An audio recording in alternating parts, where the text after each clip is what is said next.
My name's James Digby. I'm the Managing Director of Bright. We are a marketing agency for the education sector, and we specialise in supporting education organisations and businesses with attracting people, whether those people are parents, pupils, customers, or even staff, varies from client to client. But typically, we see with nurseries a requirement to grow both their staff and their pupil body or their children body. And sometimes that can be a bit of kind of an up and down as they grow in numbers. They require more staff, and then they kind of go through this cycle. So, although we're not going to be talking about recruitment today, we will touch a few points here and there about how some of the things we learned today could also be applied to your employer brand and your recruitment marketing. Each year we run about 5,000 advert campaigns for a variety of different organizations, from exam boards to small independent nurseries that just started up, through to groups of nurseries, digital education companies, really a whole host of different people with different budgets and different challenges.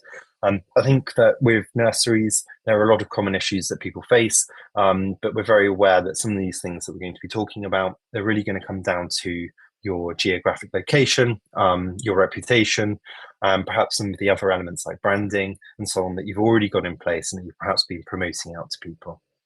We've done this for about 23 years. We are very happy to talk to anybody after this about our services, about what we do, and about how we can help you. But I don't want to make this about a sales pitch. I think the main thing today really is to get across some of the key elements that you could be using to attract more people to your nursery and to promote it out to the relevant people. So we're going to talk a little bit about digital marketing. Then we're going to talk about community engagement, what that could mean for you. We'll talk about brand development. There's no point in marketing out a poor brand. And then we'll talk about customer testimonials and referrals and how we see that working really well for some of our clients. And then finally, we're going to be talking about events and open days that you could be running. In the bottom right-hand corner, you've got the ability to ask questions. So do let me know midway through or on a particular slide if you've got some questions, and I'll make sure at the end of the presentation we've also got some time so that you can ask some questions that you may have, especially if you've got any questions about how what we're talking about today could be applied to your particular situation. So let's look at how digital marketing can be applied to nursery marketing. I think that the three areas that I want to talk about with email campaigns are newsletters, the importance of personalizing your communications, and using email campaigns to push out promotions and offers that you have available for people. So what we have seen in terms of completing the contact form on our nursery websites has been that there's two groups of people. Those that are actively looking, and they typically contact 3 nurseries at the same time, and those that are contacting nurseries, maybe 1, maybe 5, maybe 6, so a variety of numbers, but aren't actively looking right now. They're doing it because they've got a child on the way. They're doing it because they're going to need a nursery in the near future.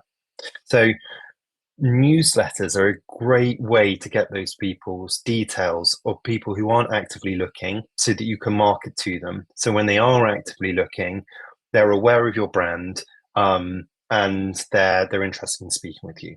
If you don't have a CRM, which is a database for your customers and potential customers, if you don't have one of those, you might not be aware of those data trends. But typically in the first 2 to 3 weeks, the majority of people are signed up that you're going to sign up, maybe 90% or so. And then the remaining 10%, those people are longer term. And our data shows that between month 2 to 4 of them giving you their details, that's the point where you've got a good chance of converting those people that you didn't convert right at the beginning. So a newsletter is a great way to quickly get those details so that you can be forefront of their mind when they actively start looking. Your detailed form for inquiries can have a range of different things. It can have the date of birth of the child. It could have details about personal details about individuals. It could be details about where they live, for example. So use the details that you collect in those forms to send out personalized communications. That might be as simple as dear and then having their first name. It might be as simple as sending out birthday wishes for their child. Or it might be possible, depending on the CRM that you have, and we often use Active Campaign for our clients, to link an email campaign to a particular event. So it might be a couple of months before their third birthday, you send out an email about funding and how it applies to 3-year-olds, so that you know that they'll be thinking about these things, and it will be perfect timing for your email to land in their inbox. Ad hoc promotions and offers are great. Definitely limit them to roughly one every 2 months. You don't want to bombard people with marketing about offers and discounts, because you'll struggle to get people onto full rates otherwise. So a combination of these different things will give your emails a more professional feel, and you will increase your ability to convert people, because you'll be looking to this rule of quickly convert those people that are interested and actively looking, but also keep warm those people that aren't quite ready yet to sign up to your nursery. Social media, we get a lot of questions about this. We provide a social media managed service.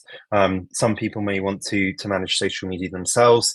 And for those people, the biggest thing that I can say is work to the rule of thirds. So your content should be divided in thirds. Recruitment and marketing, so marketing out particular vacancies and particular offers and so on and so forth, that should be a third. Sector news should be a third. So that might be the changes that are taking place in April, for example, for nurseries. And then another third should be things that are of interest to you as a nursery. So, for example, you might promote yourself out as having particularly healthy food. 1/3 of the content could be recipes that you've made for the children. 1/3 it could be about marketing out a job vacancy on social media, and 1/3 could be promoting out changes that are taking place in the sector for, say, new regulations or new funding that's available for parents. Encourage your parents to follow you. You can do this through your email signature. Make sure that people can follow you through that. You can do this through things like day nurseries. You can be updating that with your social media links, and encourage people to be sharing their experiences. It works really, really well when you get that parental engagement, but it takes time. So don't be worried if in 6 months' time you're not really getting anywhere. It does typically take over a year to get that and to build up a bit of traction. And the reason for that is those first few people are a lot harder to get involved and engaged. But after that, when people see that other people are engaging with your content, commenting and sharing experiences, more people will follow suit. Make sure that your advertising is really targeted. I think that being aware of your local community and your local audience and the people that will be interested in your nursery is really important. So target your content on social media, so you're advertising things that are relevant to people and those socioeconomic demographics. It's great to have pictures of staff. It's great to have pictures of the physical environment. So make sure that those things are really relevant to what people are looking for. And you'll know that from the questions that people bring up when they come around. Is it the physical environment they're interested in? Is it about the support you provide in learning? Is it about having a diverse background for the children? Is it about having a diverse workforce? Find out these things and make sure that you're targeting your social media around that. Educational content is really great for social media, because when you initially build up your social media following, you're going to have a bit of a bubble, as anybody does within marketing. You'll have a bubble, and those people that will be following you initially will be staff, people that maybe used your nursery in the past, and current parents. So to get outside of that bubble, share your knowledge, share your tips, share your the lessons that you've learned from working with children with your social media followers, so that you can get outside of that bubble. Because if you're sharing useful content, the people that engage with it will then share it with their friends, and they'll share it with their friends, and you will reach further and further away from your initial bubble. Does anybody have any questions about either email campaigns or social media at all?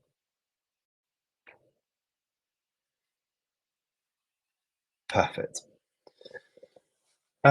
There's no point in driving traffic from emails and social media to your website if you don't have a good website. It just won't convert. It'll be a waste of time and effort. So make sure your website is user friendly and has a really informative design. So it needs to be easy to navigate, and it needs to provide comprehensive information.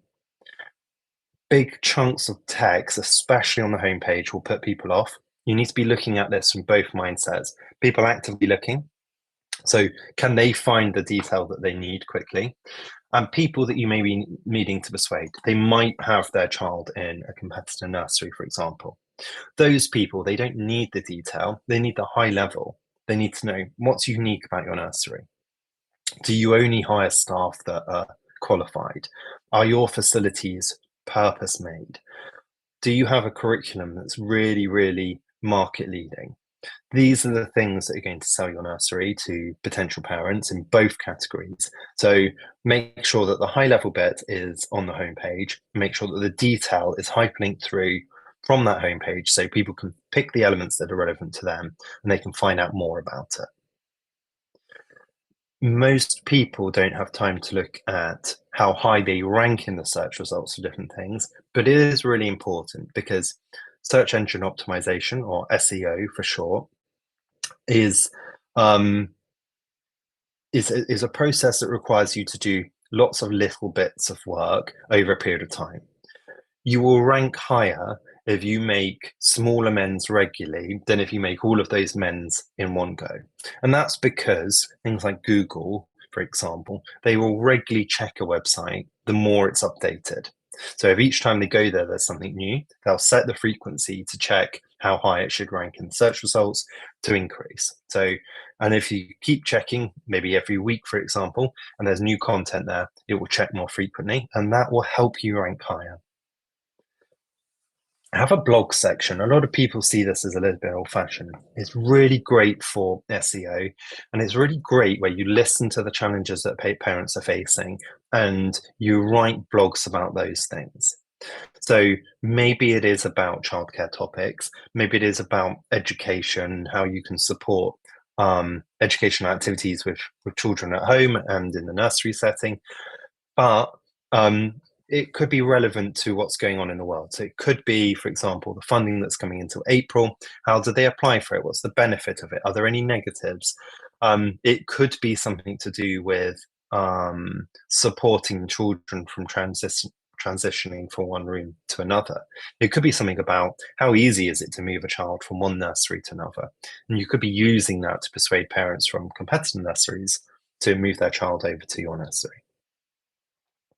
Um, Interactive features can be expensive. Definitely have things like inquiry forms and chat boxes, because they are quite often very, very low cost, and they're great to interact with. The more expensive elements would be things like a virtual tour. But if you're not planning to change your nursery setting, it's well worth considering. And if you would like more details on how these can be created, please feel free to message me after this presentation, and I'll arrange a meeting to go through that with you. Don't just have a section. You don't even have to have a whole section for testimonials and reviews. Have these things dotted throughout your website. You don't know from the search terms necessarily where people will go through to your website. They might come through to your homepage, but also be prepared they might go through to pricing. They might go through to contact us. They might go through to whatever page that you have.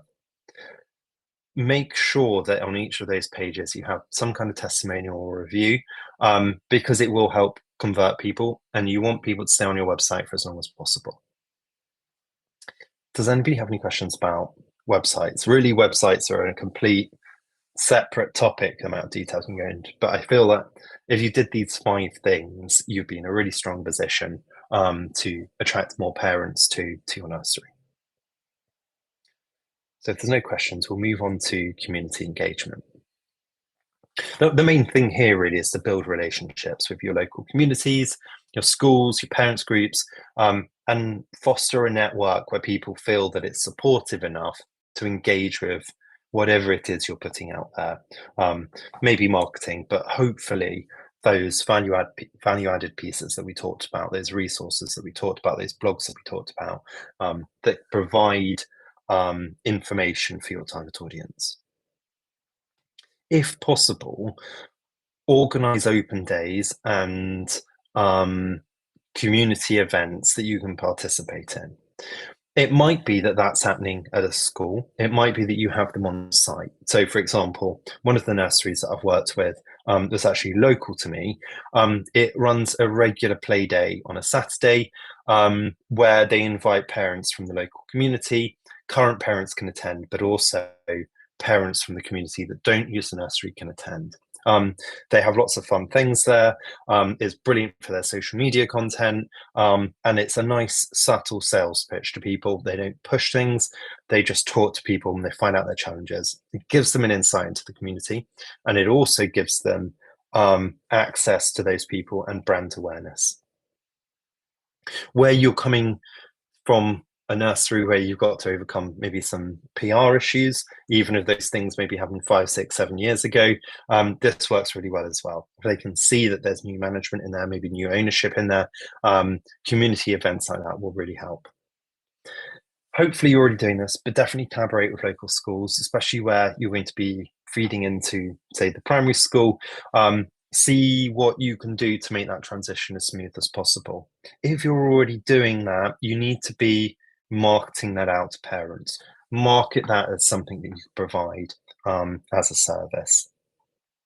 Do joint activities, create resources together. So maybe a checklist for supporting your child moving from nursery to primary school, or educational programs that you could be running. So could they be advising you about the curriculum that a child would be joining when they leave your nursery, and what elements of that could you be bringing into your nursery environment? In terms of parent groups, I've actually seen these work really well for recruitment, as well as just sharing ideas and getting a sense of community. I've seen these work well online, and I've seen these work really well in person. If you were to do something online, for example, you could have a closed Facebook group and you could be bringing together parents, existing parents, and local parents so they can talk about ideas, they can share things, and you can facilitate some of those conversations. You could maybe support some of those groups with resources, systems, and advice, and so on and so forth. And then if you have time for this, I very much doubt many of the people on the call today will, but if you have time for this, getting involved in volunteering and community service in your local area is really, really important. It, it shows that you're dedicated to building a community, but it also shows that you're not just there for money making. And I think when it comes to supporting children, that's a big element of what parents are looking for. They want somebody that's really genuinely driven by great nursery care, and not just by the financial aspect. A few local business partnerships can be really useful. I have seen onboarding packs for new parents that maybe include something nice for the parent and it comes from a local shop. It's a really nice touch. It's a very small, low value item, but it means something to the parents. It can be something quite practical and relevant for them to have a young child. Make sure that you are effectively communicating with local people. Little and often is better than lots of heavy things that come out maybe once every month. Something once a week would be really useful. Maybe it's just an update. Maybe it's feedback that you've received from local people about noise as people leave the nursery, or parking, or some of the things that concern local people and your parents. And give the option for current parents to feedback, but also for the community to feedback on your nursery. And that will help you really engage with relevant people. Does anybody have any questions at all about community engagement? I'd imagine you're probably all doing some of these elements, and hopefully there's some ideas in there for everybody that you haven't been doing. Perfect. So, brand development. Your brand needs to be strong, it needs to be appealing, and it needs to show people what sets you apart from other nurseries. So your brand isn't just your visual element, it's your tone of voice, it's the things that you share on social media, it's the things that are repeated throughout your content. So look first of all at your unique selling point. What's your proposition to people? And how does that differ from your competitors? You may be more expensive, but you may have more qualified staff. You may be cheaper, but you may still provide a better curriculum. Think of all of these different elements, and maybe with your nursery manager or nursery managers or area manager, depending on the size of your group, come up with what's the 3 or 4 things that are consistent across the board, across the rooms that you have, across the nurseries that you have, across your management team. What are those things?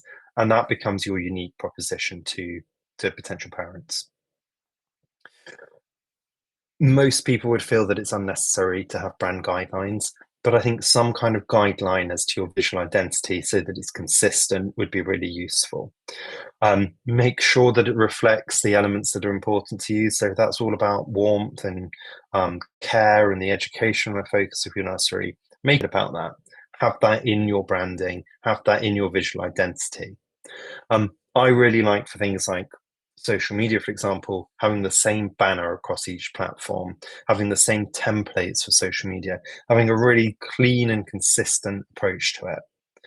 I'm very, very happy to talk through that with anybody after the call, arrange a meeting with you to go through that, because I do think it's a complex element. It requires lots of structure, but there's some simple things that you can do to provide that consistent visual identity. Your messaging needs to be compelling. It needs to be engaging. I think lots of people use buzzwords in there, but get people to read through it that perhaps don't know much about your brand, and get them to feedback on how you come across. Do you come across as nurturing? Do you come across as very safe and secure? What are the elements that you want to get across in your brand? Do they come across? I've even seen these shared on Facebook groups with parents and so on and so forth to get advice.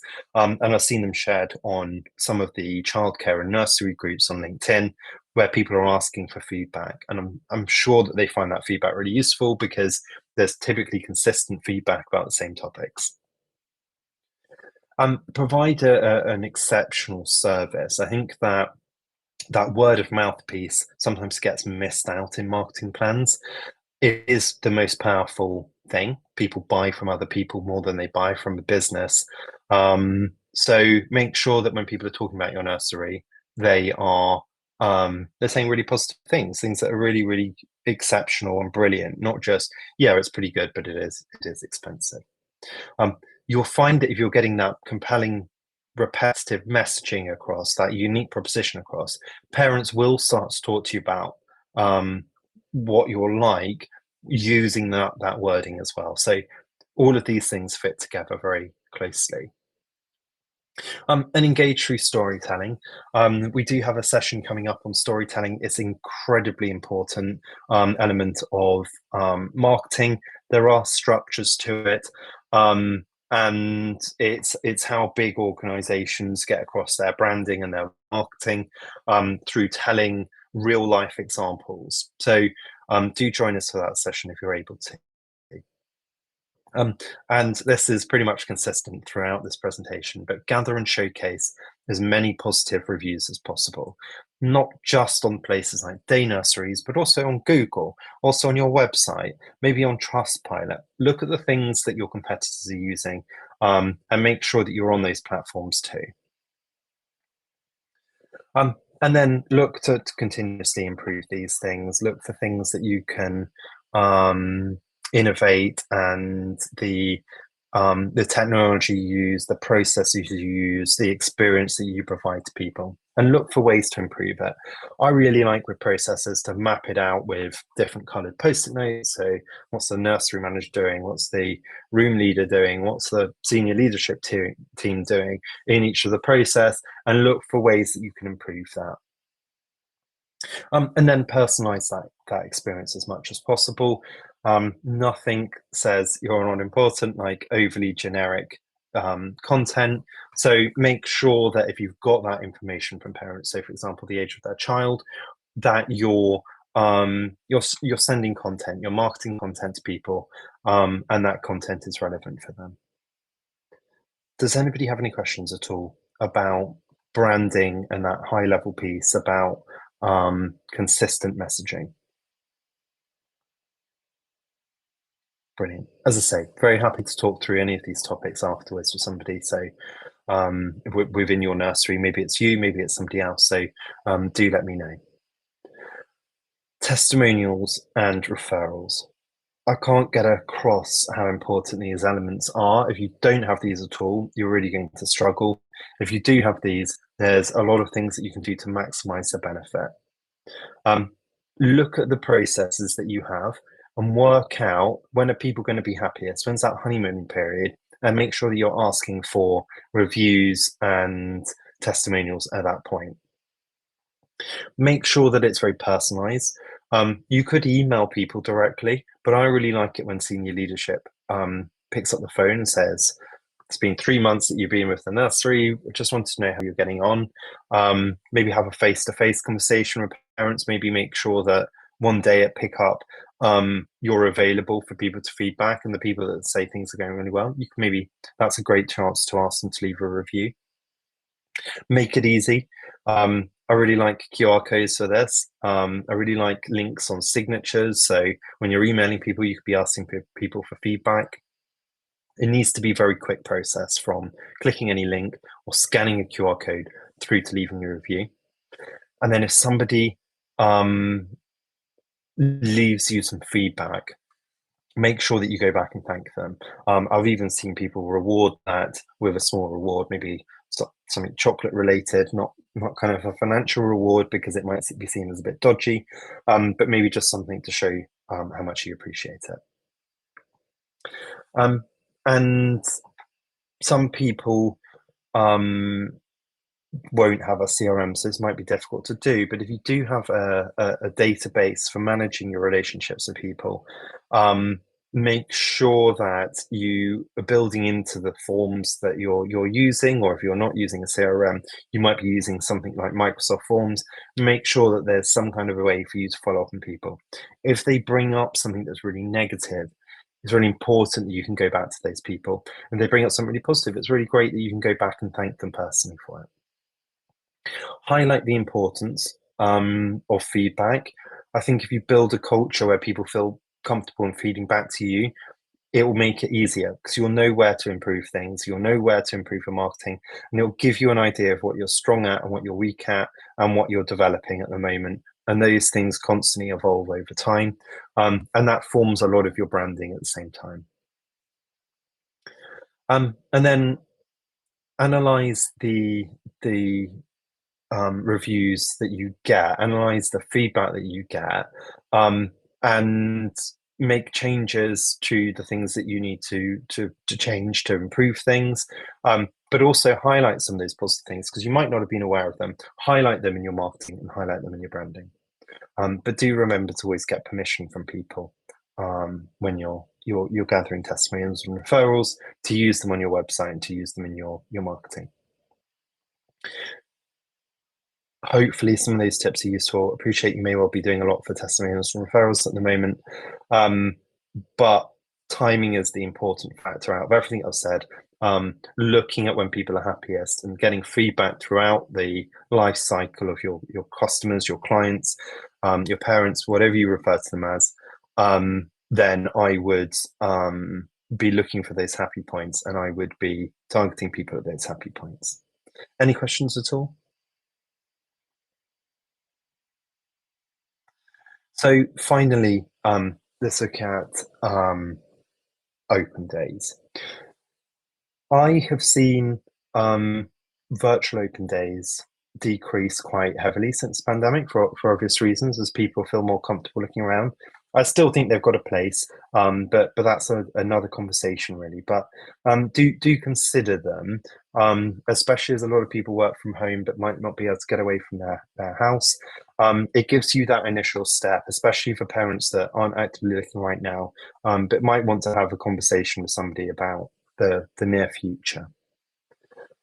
Personalize the interactions between staff and parents. I would give whoever's kind of showing people around or whoever's talking to people some background on the parents that are coming in that day. It's really important that you get across how important those parents and how important those children are in a professional way, but also with a bit of warmth. And just knowing somebody's name or knowing how old their child is can make a big difference. Encourage your staff to ask lots of questions, and to talk to people, and to give insight and feedback, even if you know that maybe some of those people aren't going to sign up to your nursery. The more help and support you can give them, the bigger chance you've got of converting them. And then show off your facilities. Don't be afraid to brag about them. Show off the things that you can provide with parents with. Do you have any educational materials, for example? What is your approach to education? How do you support the children? And if you've got some case studies, that they work really well to talk through in these open days. And make sure that everybody that is involved in those open days knows how to address the basic queries. So maybe just do a session on questions and answers that come up, but also have some kind of element that if there is a concern there or something they can't handle about, they know who to escalate it to, and that person is available for the potential parent or potential client or potential customer, however you refer to them, so that they can talk to them there and then. Hopefully you're already using some kind of open day, and hopefully some of these tips are really useful. That is everything that we were going to cover today. Does anybody have any questions for me at all?